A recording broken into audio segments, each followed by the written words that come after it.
ప్రకాశం జిల్లా దర్శిలో ప్రజారోగ్యంపై ప్రభుత్వం ఉంచిన దృష్టిని కొనసాగిస్తూ ముఖ్యమంత్రి సహాయ నిధి కింద 98 మంది లబ్ధిదారులకు మొత్తం 54,50,000 రూపాయల చెక్కులు పంపిణీ చేయబడ్డాయి. కార్యక్రమాన్ని దర్శి నియోజకవర్గ Telugu Desam party incharge doctor Gottipati Lakshmi స్వయంగా నిర్వహించారు. ఈ సందర్భంగా లక్ష్మి మాట్లాడుతూ పేద మధ్యతరగతి ప్రజల వైద్య ఖర్చులను సమర్థవంతంగా సహాయం అందించడం కోసం సీఎంఆర్ఎఫ్ చెక్కులు ఎల్ఓసీలు గత 15 నెలలుగా సకాలంలో అందిస్తున్నాం. రాష్ట్రంలో ప్రజారోగ్యానికి కూటమి ప్రభుత్వం పెద్దపీట వేస్తోంది.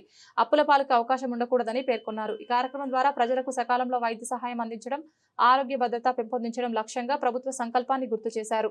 కార్యక్రమంలో మాజీ శాసనసభ్యులు నారపశెట్టి పాపారావు, టీడీపీ యువ నాయకులు doctor Kadiyala Lalit Sagar, Darsi market yard chairman Daram Nagaveni Subbarao, మండల పార్టీ అధ్యక్షులు మారెళ్ల వెంకటేశ్వర్లు, మేడగం శ్రీనివాసరెడ్డి, కూరపాటి శ్రీనివాసరావు, మోడి ఆంజనేయులు, దర్శి టౌన్ పార్టీ అధ్యక్షులు చిన్న కాట్రాజు, నాగరాజు, ఇతర సీనియర్ నాయకులు, కూటమి శ్రేణులు, ప్రతినిధులు పాల్గొన్నారు.